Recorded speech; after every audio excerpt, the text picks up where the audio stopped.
আমন্ত্রণ রাতের বাংলাদেশে আপনাদের সঙ্গে আছি আমি সৌমিত্র শুভ। শুরুতেই জানাবো শিরোনাম। হাসপাতালে আইসিইউর জন্য ছোটাছুটি, হাহাকার, বেশিরভাগই ঢাকার বাইরে থেকে আসা। পরিস্থিতি আরও খারাপের শঙ্কা। বেডের সংকট সামনে দেখা দিতে পারে। যে হারে রোগী আসছে, সারা বাংলাদেশেই এই বেড প্রায় ভরে গেছে। করোনায় আরও 228 জনের মৃত্যু।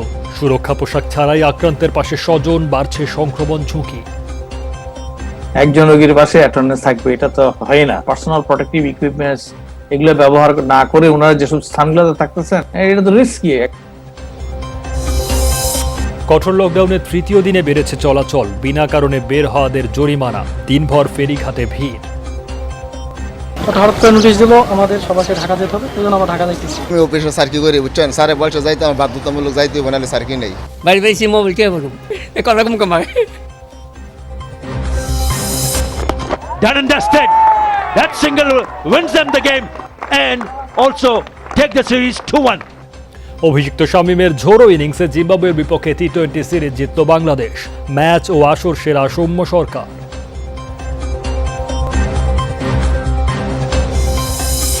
কোভিডের সাথে পাল্লা দিয়ে বাড়ছে ডেঙ্গু। জরুরি অবস্থায় ঢাকার 10টি হাসপাতালে করা হচ্ছে আলাদা ইউনিট। হেলেনা জাহাঙ্গীরকে অব্যাহতি দিয়ে বিজ্ঞপ্তি। লীগ বা আওয়ামী শব্দ জুড়ে দিলেই দলে সম্পৃক্ত হওয়ার সুযোগ নেই বললেন ওবায়দুল কাদের। এছাড়াও রাতের বাংলাদেশে থাকছে চীন ভারতে রেকর্ড ভাঙা বৃষ্টি নিয়ে উদ্বেগ। প্রকৃতির অচেনা আচরণের দুর্যোগ বলছেন বিশেষজ্ঞরা।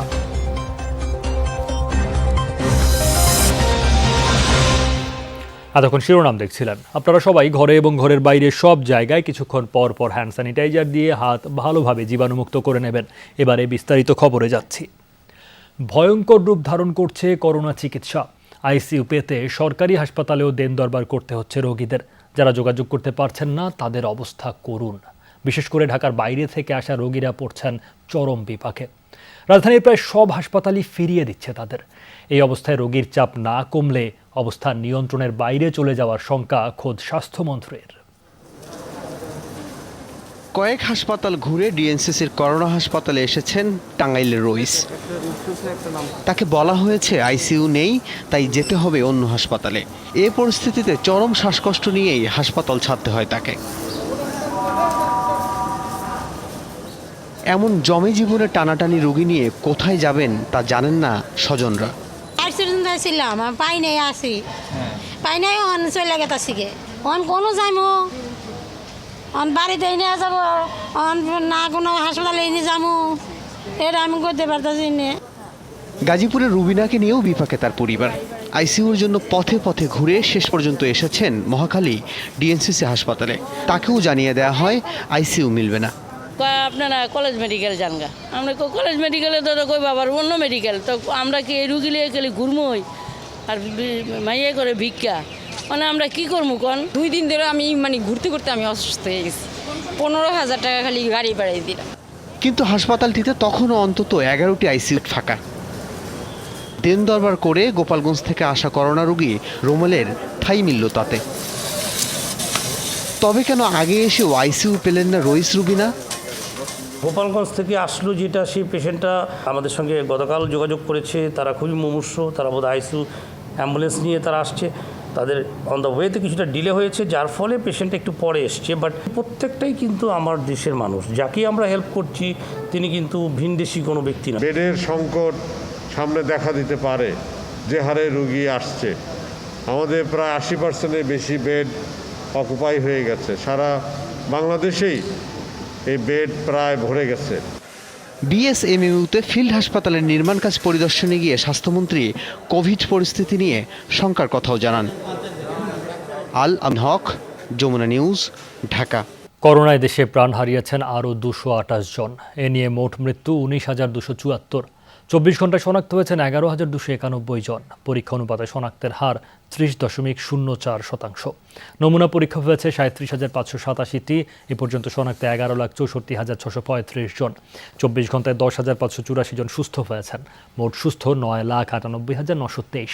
মৃত 228 জনের মধ্যে পুরুষ 125 আর নারী 103 জন। বিভাগ ভিত্তিক প্রাণহানির হিসাবে ঢাকায় সর্বোচ্চ 69 জন মারা গেছেন। এছাড়া খুলনায় 50, চট্টগ্রামে 40 জন করে, রংপুরে 16, বরিশালে 6, সিলেটে 11, রাজশাহীতে 21 ও ময়মনসিংহে 15 জন মারা গেছেন। সরকারি হাসপাতালে করোনা রোগীর সাথে সহকারী থাকায় ঝুঁকি বাড়ছে বলে মনে করেন বিশেষজ্ঞরা। তাদের মতে স্বাস্থ্যকারীর হাসপাতাল ও বাইরে অবাধ চলাফেরায় সংক্রমণ ছড়ানোর আশঙ্কা বাড়ছে। স্বাস্থ্য অধিদপ্তর বলছে, জনবল সংকটের এই সময়ে সব রোগীর জন্য আলাদা ব্যবস্থা করা কঠিন। আশরাফুল হক করোনার ভয়াল থাবায় হারিয়েছেন বাবাসহ পরিবারের দুজনকেই। হাসপাতালে লড়ে যাচ্ছেন করোনার আক্রান্ত আরও 3 সদস্য। আমি 3 জনের খাবার নিয়ে এসেছি। আপনি দেখেন, আমার 3টা রোগী এখানে ভর্তি, পরিবার 3 জন লোক এখানে ভর্তি। আমরা বোন নাই, এখন আমরা বাইরে আমার মার সেবা করতেছি, ভাইয়ের সেবা করতেছি, কিছু করার নাই আমাদের। করোনা হাসপাতালে চিকিৎসাধীন সব রোগীর সাথেই অ্যাটেন্ডেন্ট বা সহকারী থাকেন। কখনো একজন, আবার কখনো একাধিক অ্যাটেন্ডেন্ট থাকে রোগীর সেবায়। রোগীর সকল প্রয়োজন হাসপাতাল থেকে পাওয়া দুষ্কর, তাই দেখভালের পাশাপাশি রোগীর খাবার আনা, ঔষধ কেনা কিংবা প্রশাসনিক কাজ সবটাই সারতে হয় তাদের।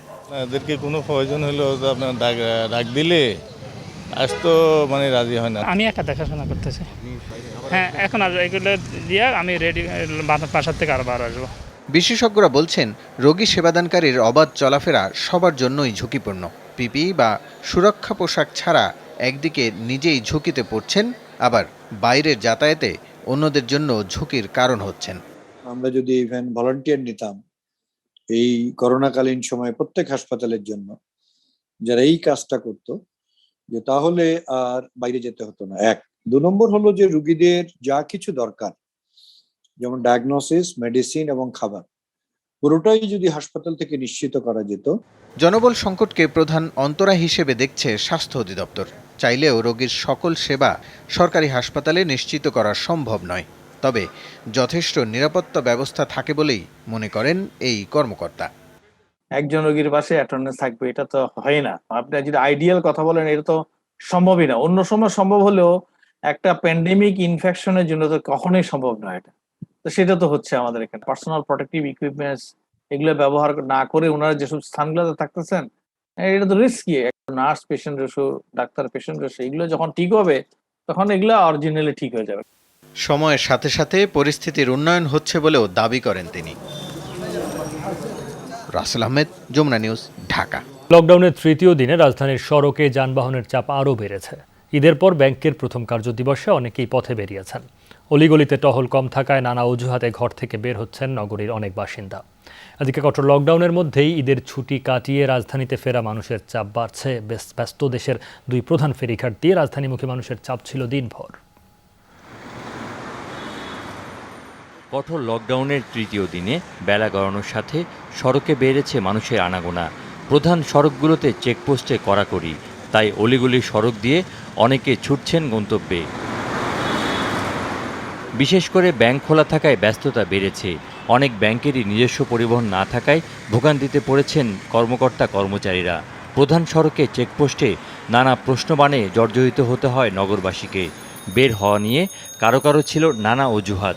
সন্তোষজনক উত্তর দিতে ব্যর্থ হলে গুনতে হয়েছে জরিমানা। হঠাৎ করে আমার অফিস আছে, আমি ব্যাংকের স্টাফ, সেক্ষেত্রে আমাকে রওনা হতে হলো।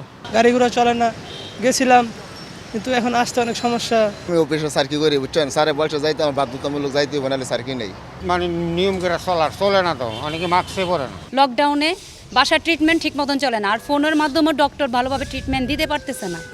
এদিকে ঢাকার প্রবেশমুখ গাবতলীতে মানুষ ও যানবাহনের চাপ ছিল যথারীতি। রিকশায় কিংবা পায়ে হেঁটে গন্তব্যে রওনা দিয়েছেন অনেকেই। ব্যক্তিগত পরিবহন ও অ্যাম্বুলেন্সে কেউ কেউ ঢাকায় ঢোকারও চেষ্টা করেন। প্রথমত যেটা নিশ্চিত করতেছি তারা মাস্ক পরিধান অবস্থায় আছে কিনা, তা না হলে তাদেরকে আমরা মাস্ক, আমাদের পুলিশের পক্ষ থেকে মাস্ক বিতরণ করতেছি, এবং তারপর যদি তারা যৌক্তিক কারণ দেখাতে না পারে তাদের থেকে আমরা তাহলে ব্যাক করাই দিচ্ছি। মোটরসাইকেলটা একটু বেশি চলাচল করছে, তাদের ডকুমেন্ট আছে কিনা ইন ফেভার, ওটা আমরা চেক করছি।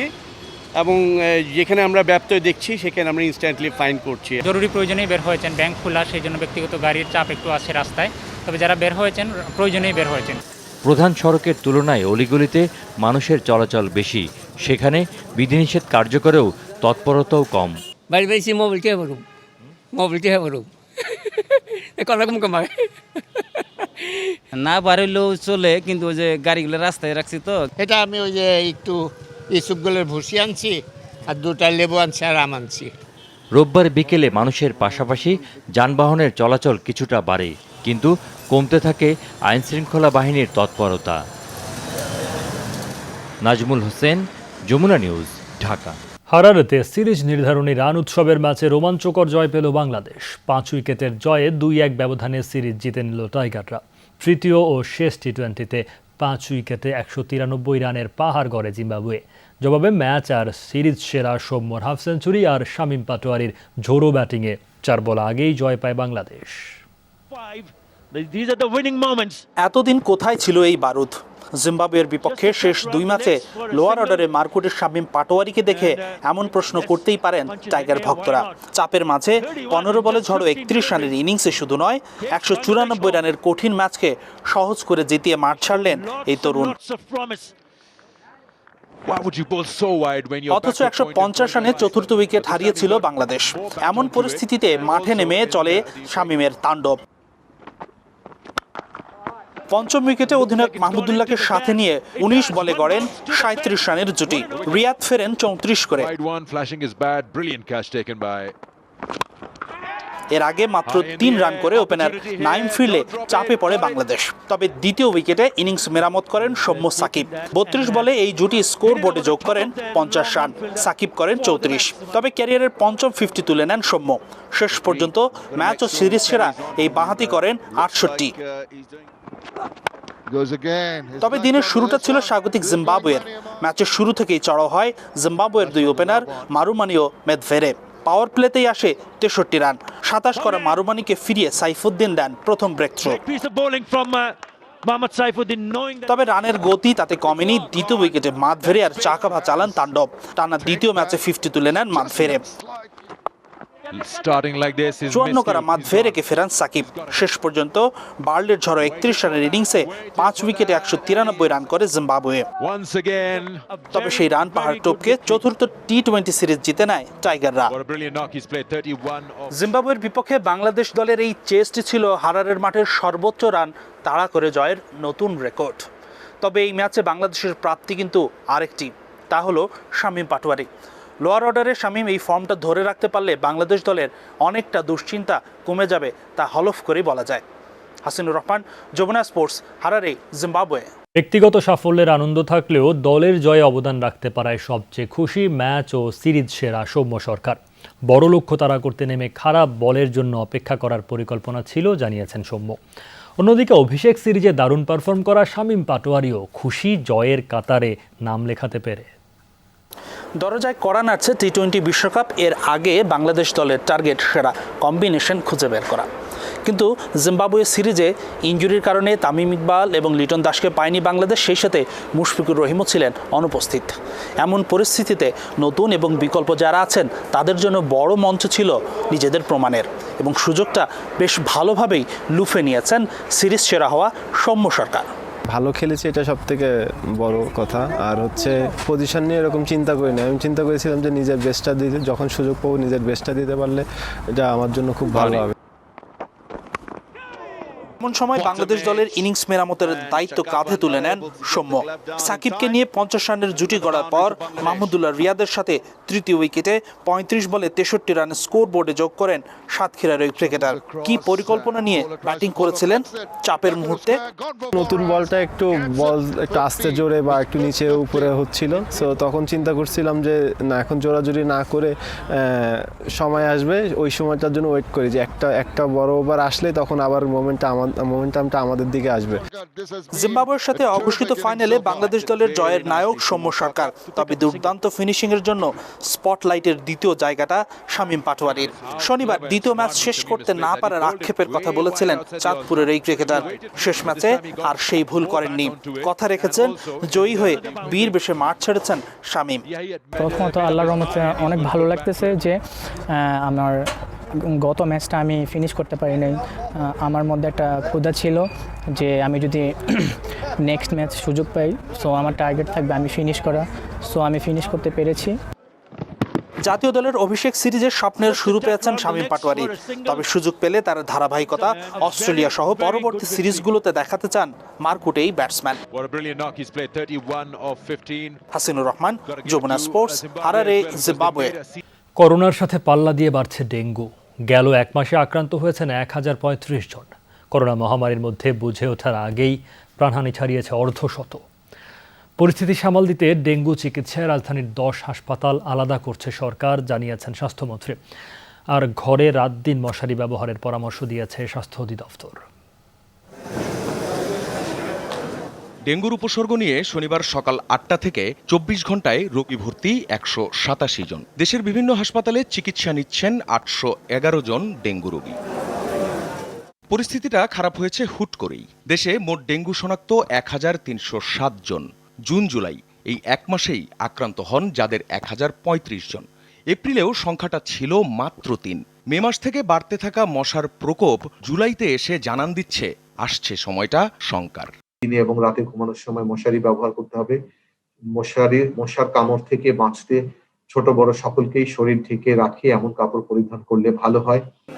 সবশেষ আক্রান্তরা সবচেয়ে বেশি ডেঙ্গু শনাক্ত হন শহর এলাকায়। কোভিড চিকিৎসার পাশাপাশি ডেঙ্গুর জন্য রাজধানীতে 10 হাসপাতাল আলাদা করছে সরকার, জানান স্বাস্থ্যমন্ত্রী। একদিকে টেস্ট করো, আরেকদিকে ভ্যাকসিনেট করো, আবার আরেকদিকে ডেঙ্গু। আমরা আবার আজকে বেশ কয়েকটি হাসপাতালকে আমরা চিহ্নিত করলাম যেখানে আমরা ডেঙ্গু চিকিৎসার ব্যবস্থা নিব। একই সময় মহামারী করোনারও সবচেয়ে খারাপ চেহারা দেখছে বাংলাদেশ। কড়াকড়ি লকডাউনে নিজেদের জন্যই বাসাবাড়ির আশপাশ পরিচ্ছন্ন রাখতে বলা হয় স্বাস্থ্য বুলেটিন থেকে। এদিকে ডেঙ্গু নিধনে কাল থেকে শহরের অলিগলিতে জোরে সোরে অভিযান চালাবে ঢাকার 2 সিটি কর্পোরেশন। মেয়রদের নিয়ে স্থানীয় সরকার মন্ত্রণালয়ের সভা শেষে দ্রুত মশা নিয়ন্ত্রণের এমন সিদ্ধান্ত। আমাদেরকে এই কঠিন চ্যালেঞ্জটাকে মোকাবিলা করার জন্য সর্বাত্মক সহযোগী হবে। আমি আশা করি আমরা সবাই একসাথে কাজ করে আমাদের এই ডেঙ্গু মশার যে এখন যে প্রাদুর্ভাব এটাকে আমরা মোকাবিলা করতে পারব। আখলাকুস সাফা, যমুনা নিউজ, ঢাকা। গঠনতন্ত্র অনুযায়ী স্বীকৃত সংগঠনের বাইরে হঠাৎ গজিয়ে ওঠা কাউকে আওয়ামী লীগের সাথে সম্পৃক্ত করার কোনো সুযোগ নেই বলেছেন দলটির সাধারণ সম্পাদক ওবায়দুল কাদের। প্রকাশ্যে বা অপ্রকাশ্যে এ ধরনের কাজে সংশ্লিষ্টতা পাওয়া গেলে তাৎক্ষণিক সাংগঠনিক ব্যবস্থা নেওয়া হবে। চলতি বছরের জানুয়ারিতে আওয়ামী লীগের মহিলা বিষয়ক উপকমিটির সদস্য পদ পান হেলেনা জাহাঙ্গীর। ছিল না দৃশ্যমান কোনো দলীয় তৎপরতা।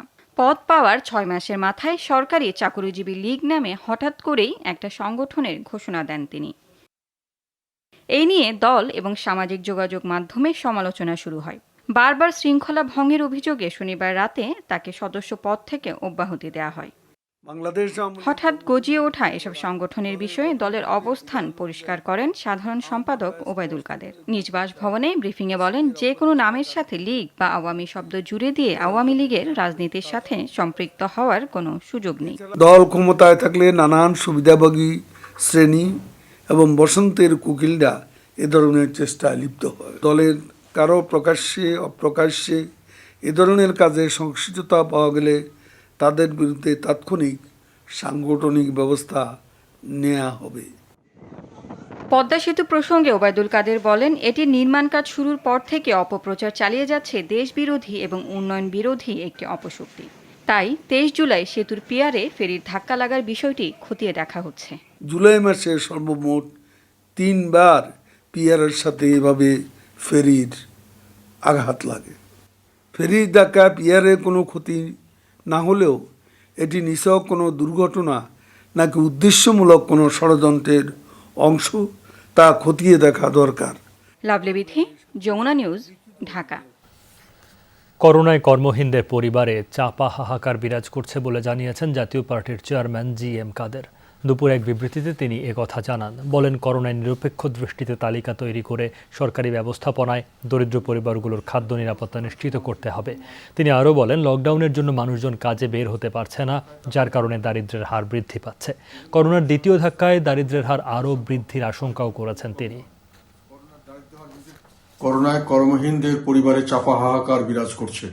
নিরপেক্ষ দৃষ্টিতে তালিকা তৈরি করে সরকারি ব্যবস্থাপনায় দরিদ্র পরিবারের খাদ্য নিরাপত্তা নিশ্চিত করতে হবে। করোনার দ্বিতীয় ঢেউ মোকাবেলায় দেশ জুড়ে চলছে লকডাউন। দ্বিতীয় ধাক্কায় দারিদ্র্য হার আরও বৃদ্ধি পাওয়ার আশঙ্কা দেখা দিয়েছে। দারিদ্র্য হার বৃদ্ধির প্রধান কারণ মানুষের কর্মহীনতা ও আয় কমে যাওয়া। রাজধানীর মতিঝিলের মধুমিতা হলের পেছনের একটি গ্যারাজে অগ্নিকাণ্ডের ঘটনা ঘটেছে।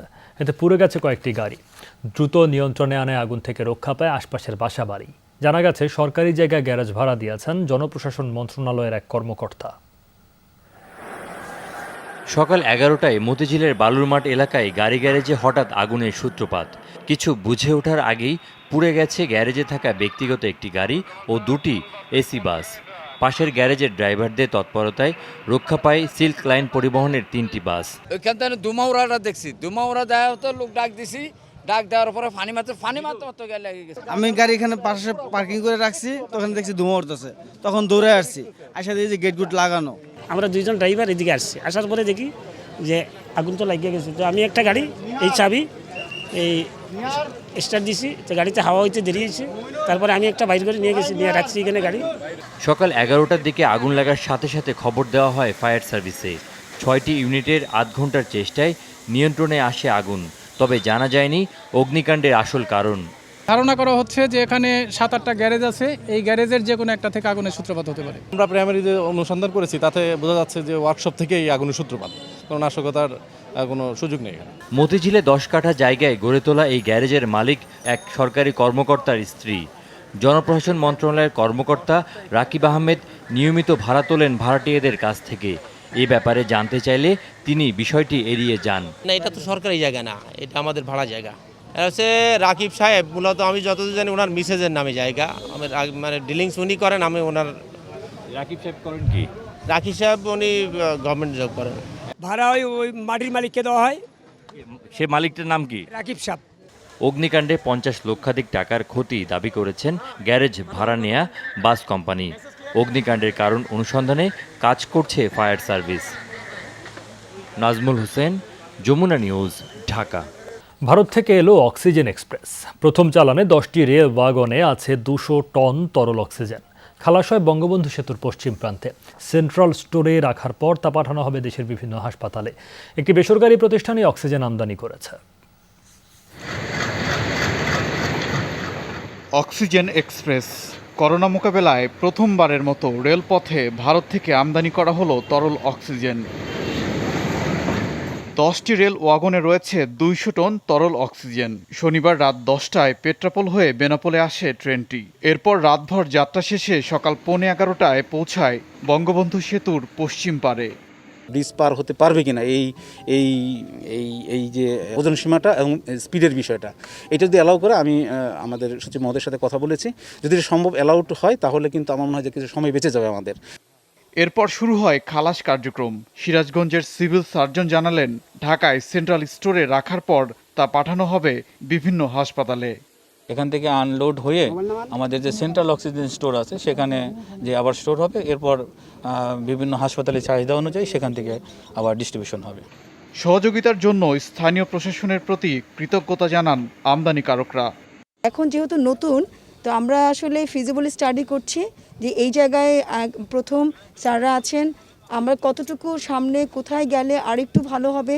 প্রতি সপ্তাহে 2টি করে তরল অক্সিজেনবাহী ট্রেন ভারত থেকে দেশে আসবে বলেও জানায় প্রতিষ্ঠানটি। ওবায়দুর রহমান, যমুনা নিউজ।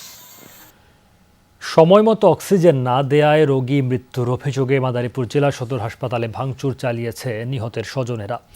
এই ঘটনায় একজনকে আটক করেছে পুলিশ। প্রত্যক্ষদর্শীরা জানান, খাগদি এলাকায় ইট বোঝাই ট্রলি উল্টে আহত হন নির্মাণ শ্রমিক শিপন। গুরুতর আহত অবস্থায় তাকে জেলা সদর হাসপাতালে নেন স্বজনরা। প্রাথমিক চিকিৎসা শেষে তাকে ভর্তি করানো হয় হাসপাতালে। এর কিছুক্ষণ পরই মারা যান শিপন। স্বজনদের অভিযোগ, সময়মতো অক্সিজেন দেয়া হয়নি আহত শিপনকে। এতে ক্ষুব্ধ হয়ে হাসপাতালে ভাঙচুর চালায় নিহতের স্বজনরা। এতে 2টি ইসিজি মেশিন সহ বেশ কিছু সরঞ্জামের ব্যাপক ক্ষতি হয়। খবর পেয়ে পুলিশ পরিস্থিতি নিয়ন্ত্রণে আনে। জিজ্ঞাসাবাদের জন্য আটক করে নিহতের বড় ভাইকে। অনলাইনে গৃহকর্মী সরবরাহের আড়ালে বাসাবাড়ি থেকে নগদ টাকা, স্বর্ণালংকার সহ মূল্যবান সামগ্রী লুট করে নিয়ে যাচ্ছে কয়েকটি চক্র। রাজধানীতে এমন চক্রের এক সদস্যকে আটক করেছে গোয়েন্দা পুলিশ। উদ্ধার করা হয়েছে লুট হওয়া স্বর্ণালংকার। চলতি মাসের 19 তারিখ রামপুরার একটি বাসায় গৃহকর্মী হিসেবে কাজে যোগ দেয় নূপুর আক্তার। 23 জুলাই রাতে স্বর্ণালংকার, নগদ টাকা সহ বাসা থেকে পালিয়ে যায়। পরে গৃহকর্তার মামলায় কুমিল্লার লাকসাম থেকে নূপুরকে গ্রেফতার করে গোয়েন্দা পুলিশ। কর্মকর্তারা জানান, অনলাইনে গৃহকর্মী নিয়োগ দিয়ে প্রায় বিড়ম্বনার শিকার হচ্ছেন নিয়োগকর্তারা। এই চক্রটি প্রায় বিভিন্ন গৃহকর্মীদের সাপ্লাই দিয়ে থাকে বাসা কাজ করার জন্য, এবং সেখান থেকে ঘটনার পরপরই মানে তারা দ্রুত একটি ঘটনা এরকম তৈরি করে এখান থেকে চম্পট দেয়। ইতিপূর্বে আরও কিছু ঘটনা করেছে, আমরা সেটা আমাদের ডাটাবেজ সার্চ দিয়ে আমরা বের করার চেষ্টা করছি। যথাযথ পরিচয় নিশ্চিত না হয়ে এবং স্থানীয় থানাকে অবহিত না করে গৃহকর্মী নিয়োগ না দেওয়ার পরামর্শ দেন ডিবি কর্মকর্তারা। যেহেতু বাসার গৃহকর্মীর কোনো তথ্য থাকে না, ছবি এবং ডাটাবেজ রাখে না, বা আমাদের যে ভাড়াটিয়ার যে ফর্ম আছে সেটা আমরা সিআইএমএস ডাটাবেজ, সেখানে আমাদের কোনো তথ্য থাকে না। ফলে এই ধরনের মামলাগুলো তদন্ত উদ্ঘাটনে বা এই ধরনের চোরকে ধরার জন্য আমাদের ব্যাক পোহাতে হয়। গৃহকর্মী দিয়ে প্রতারণা ও চুরি চক্রের অন্য সদস্যদের ধরার চেষ্টা চলছে বলে জানান গোয়েন্দা কর্মকর্তারা। রিয়াজ রায়হান, যমুনা নিউজ, ঢাকা। প্রথমবারের মতো চট্টগ্রামে পুলিশের শরীরে বসানো হলো বডি ওর্ন ক্যামেরা। প্রথম ধাপে সিএমপির 4 থানায় শুরু হয়েছে এই কার্যক্রম। শরীরে ক্যামেরা লাগানো থাকায় পুলিশ কর্মকর্তাদের গতিবিধি সার্বক্ষণিক নজরদারিতে থাকবে, পাশাপাশি অপরাধী শনাক্তকরণও সহজ হবে বলছে কর্তৃপক্ষ। পুলিশ সদস্যদের শরীরে লাগানো হচ্ছে ক্যামেরা, যা দিয়ে অডিও, ভিডিও ও ছবি ক্যাপচার করা যায়।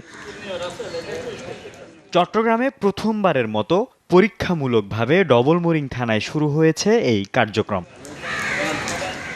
পাইলট প্রকল্পের আওতায় সিএমপির 4 থানা ডবলমুরিং, কোতোয়ালি, পাঁচলাইশ ও পতেঙ্গায় 7টি করে ক্যামেরা দেওয়া হয়েছে। পর্যায়ক্রমে 16 থানাকে এর আওতায় আনা হবে বলে জানান এই কর্মকর্তা। পুলিশ সদস্যরাও অনেক সময় সাধারণ মানুষের প্রতি অন্যায় আচরণ করে, সেগুলোর রেকর্ড থাকবে। অর্থাৎ যদি পুলিশ কোনো অন্যায় করে সেটা রেকর্ড থাকবে।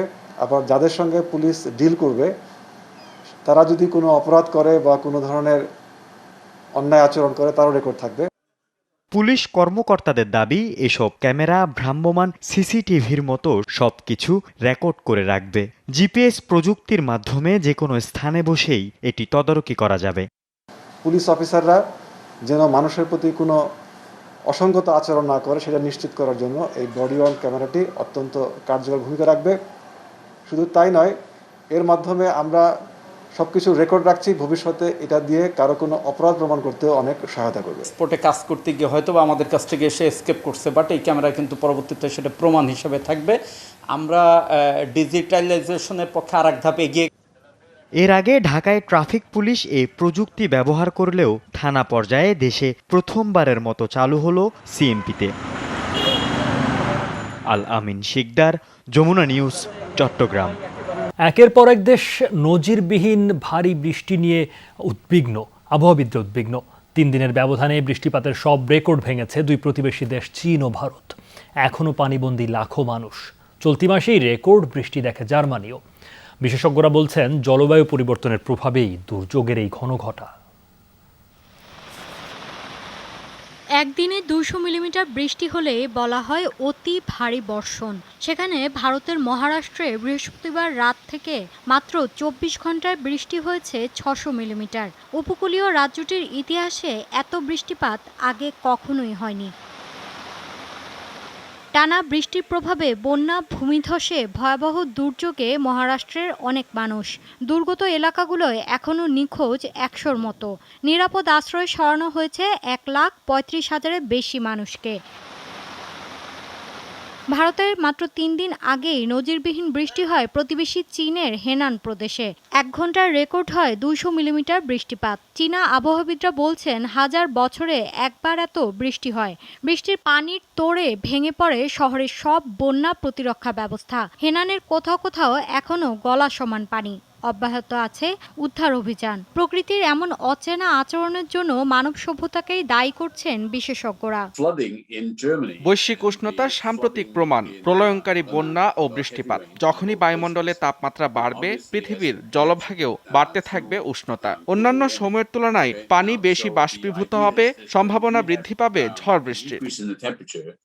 এ মাসের শুরুতে নজিরবিহীন বন্যার কবলে পড়ে জার্মানি সহ ইউরোপের কয়েকটি শিল্পোন্নত দেশ। বন্যা, ঝড়ের মতো দুর্যোগ স্বাভাবিক বিষয় হলেও এগুলোর তীব্রতা ও ভয়াবহতা যেভাবে বাড়ছে সেটা নিয়ে শঙ্কিত বিশ্লেষকরা। জীবাশ্ম জ্বালানির ওপর নির্ভরশীলতা কমিয়ে কিভাবে জীবনযাত্রায় পরিবর্তন আনবো সেটা আমাদেরই ভাবতে হবে। কি করলে প্রকৃতি শান্ত থাকবে শিখতে হবে সেই কলা কৌশলও। ভুলে গেলে চলবে না, বিশ্বজুড়ে চলমান দুর্যোগ আরও সাংঘাতিক রূপ নেবে। শুক্রবার এক প্রতিবেদনে জাতিসংঘ জানায়, গেল 5 দশকে সারা বিশ্বে যত প্রাকৃতিক দুর্যোগ হয়েছে তার অর্ধেকই পানির সাথে সম্পৃক্ত। এ সময় কেবল খরা, ঝড়, বন্যায় মৃত্যু হয়েছে প্রায় 13.5 লাখ মানুষের। মৌলি ইসলাম, যমুনা নিউজ। এবার বিজেপি নেতা মুখ্যমন্ত্রী যোগী আদিত্যনাথের প্রশাসনের রোষানলে পড়ল রোহিঙ্গা জনগোষ্ঠী। উত্তরপ্রদেশ দিল্লি সীমান্তে গড়ে ওঠা রোহিঙ্গা ক্যাম্প ধুলোয় মিশিয়ে দিয়েছে রাজ্য সরকার। মাথা গোজার সামান্য ঠিকানা হারানো কয়েকশো রোহিঙ্গার দিন কাটছে অনেকটাই খোলা আকাশের নিচে। মোটা কাপড়ে ঘেরা ঘিঞ্জি বস্তিতে নেই ন্যূনতম সুযোগ সুবিধা। ভারতীয় রাজধানী নয়াদিল্লির সীমান্তেই মদন খোদর এলাকা। সেখানে 5 একরের বেশি সরকারি জমিতে ক্যাম্প তৈরি করে বসবাস করছিল রোহিঙ্গা মুসলিমরা। গত দুদিনে অস্থায়ী সে ক্যাম্পও গুড়িয়ে দেয় উত্তরপ্রদেশ প্রশাসন। রাজ্যের জল ও সেচ মন্ত্রণালয়ের দাবি, রোহিঙ্গাদের উচ্ছেদের মাধ্যমে উদ্ধার হয়েছে 97 কোটি রুপি মূল্যের জমি। রাজ্যের জল ও সেচ মন্ত্রণালয়ের আওতায় থাকা অবৈধ স্থাপনাগুলো শনাক্ত করছে কর্তৃপক্ষ। এরপরই সেসব বুলডোজারের মাধ্যমে গুড়িয়ে দেওয়া হচ্ছে। দিল্লির অনেক এলাকা অবৈধ উপায়ে কবজা করেছে রোহিঙ্গারা, যেগুলো থেকে তাদের সরানোর বন্দোবস্ত করছি আমরা। বিকল্প কোনো ব্যবস্থা না করেই উচ্ছেদের পর সামান্য মাথা গোজার ঠাঁই পেতেও কষ্ট হচ্ছে রাষ্ট্র পরিচয়হীন রোহিঙ্গাদের। পরিত্যক্ত জায়গায় কাপড়ের বেড়া দিয়ে আপাতত রাত কাটছে তাদের। জীবন বাঁচাতে মিয়ানমার থেকে পালিয়ে আসা জনগোষ্ঠীটির অভিযোগ, শরণার্থী হিসেবে কোনো সুবিধাই পাচ্ছে না তারা। দুদিন আগে হঠাৎ করেই রাস্তার পাশে বসবাসরত সব রোহিঙ্গাদের সরিয়ে এখানে আনা হয়েছে। আগের জায়গায় একটি মসজিদ, 5-6টি টয়লেট এবং 2টি হ্যান্ডপাম্প ছিল, কিন্তু নতুন এই বস্তিতে বিদ্যুৎ, পানি এবং টয়লেটের ব্যাপক সমস্যা। 2017 সালে মিয়ানমারের রাখাইনে নির্বিচার হত্যাযজ্ঞ শুরুর পর বাংলাদেশ, থাইল্যান্ড, মালয়েশিয়ার পাশাপাশি অনেক রোহিঙ্গা আশ্রয় নেন ভারতেও। দেশটিতে বর্তমানে 40,000-এর মতো রোহিঙ্গা রয়েছে। মুসলিম এই জনগোষ্ঠীকে শুরু থেকেই অনুপ্রবেশকারী এবং নিরাপত্তার জন্য হুমকি হিসেবে বিবেচনা করছে মোদি প্রশাসন, যে কারণে প্রায়ই গ্রেফতার বা হয়রানির শিকার হতে হয় রোহিঙ্গাদের। মৌলি ইসলাম, যমুনা নিউজ। রাশিয়ায় নৌবাহিনীর 325তম প্রতিষ্ঠা বার্ষিকী দিবস উপলক্ষে শুরু হয়েছে যৌথ সামরিক মহড়া। এতে অংশ নিয়েছে পাকিস্তান, ইরান এবং ভারত। প্রায় 60টি নৌযান অংশ নিয়েছে এই মহড়ায়।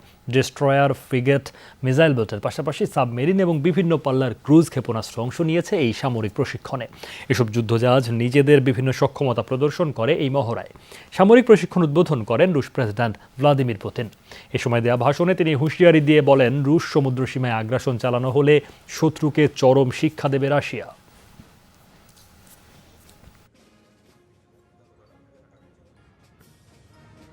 টোকিও অলিম্পিকের দ্বিতীয় দিনে সবশেষ পদক তালিকার খবর, যেখানে 6টি স্বর্ণ, 4 রৌপ্য ও 1টি ব্রোঞ্জ সহ মোট 11 পদক নিয়ে তালিকার শীর্ষে চীন। এর পরবর্তী অবস্থানে স্বাগতিক জাপান, তাদেরও অর্জন 5টি স্বর্ণ আর 1টি রূপা। যুক্তরাষ্ট্রের সংগ্রহ 4টি স্বর্ণ আর দক্ষিণ কোরিয়ার পুঁজিতে 2টি স্বর্ণ। 1টি করে স্বর্ণ আছে ROC, Italy, Australia, France, Tunisia, Austria, Ecuador, Hungary, Iran, Kosovo, Uzbekistan আর থাইল্যান্ডের। দক্ষিণ এশিয়ার দেশগুলোর মধ্যে শীর্ষে আছে ভারত, 1টি রৌপ্য নিয়ে তাদের অবস্থান পদক তালিকার 24 নম্বরে।